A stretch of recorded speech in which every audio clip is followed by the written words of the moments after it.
Danielle, this is a video I wanted to make for you to show you why I'm having you do the blocks. So in block 1, I want my horse to come in and be relaxed, and the fact that he already found the saddle is fantastic. So I want to go ahead and tack him, and he should stand there on the loose rein. He shouldn't throw his head in the air, and he shouldn't back up. He shouldn't try to avoid being saddled. So a little bit of wiggle is fine, but not an escape. I don't want him to look like he's trying to leave. So I should be able to put the saddle on, I should be able to play with the girths, adjust the stirrups, everything, and he should stand there and he should get more relaxed. So his head should come down, he should breathe out. The minimum sign I'm always looking for is level-headed. So he's kind of stuck right here. But I'm happy that he's not screaming, looking for the other horses, trying to disconnect from me. So I'm going to ask him to drop his head. There it is. And he'll drop his head and just turn loose of more of his concern. My whole goal is for him to be unconcerned during this process. So I don't want him worried about me, worried about the tack, worried about what's happening outside the arena, or if any cars come and go. I just want him to relax and trust me.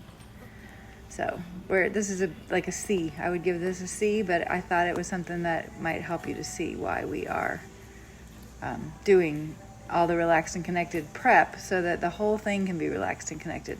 The saddling, the pick-me-up, the mounting, the riding should all be without tension and brace, and definitely without anxiety and fear, which is usually on the other side of tension and brace when they start yelling and hitting the rope and trying to leave you. So there, I ask him to back and yield over, so he's moving his feet more than I am.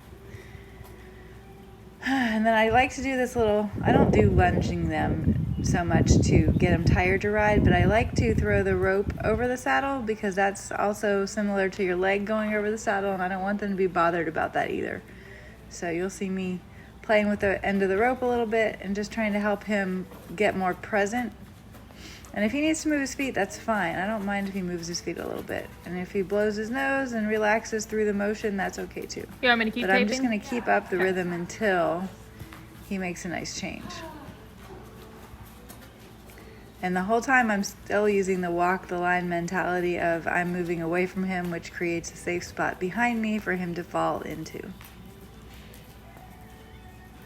And then when he gets it right, I want to make sure that I stand there and allow him to enjoy it. So I'm still kind of moving kind of quick, but I don't want to bore you to death either. But you could do this at half speed and probably get a better result. So I hope this gives you a little something to think about. And you'll see me get up on the mounting block and ask him to pick me up.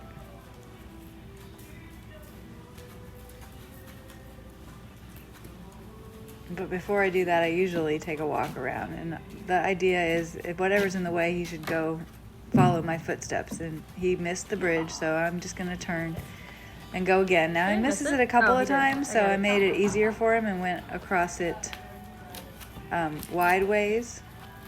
So he's just not interested in stepping up onto it long ways, so I made the puzzle easier and went around the other way. But that in a perfect world, wherever I go, he would go. He would just follow my footsteps. There we go, to make it easier for you.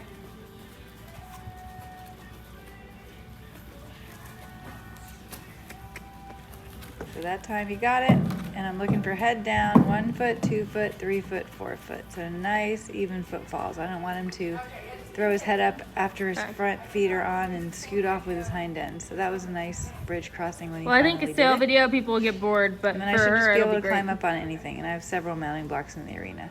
But you see where he stopped. He stopped about 6 feet away. He was like, oh. So he's not unconcerned about the riding yet. But we're building it. It's not as good as it's going to be, but it's better than it used to be. And that's my goal for every session. It's like I just want to see a little improvement, a little better, a little better, a little better. There's throwing the rope over Laura again, and you says, can I see meant he's to not have my super nose happy in the with it. camera. So I'll keep playing with these things until I move them up from a It is C my to calling an in A. life. Because whatever you have on the ground, if I have an A on the ground, I'm going to have a C as soon as I sit down to ride.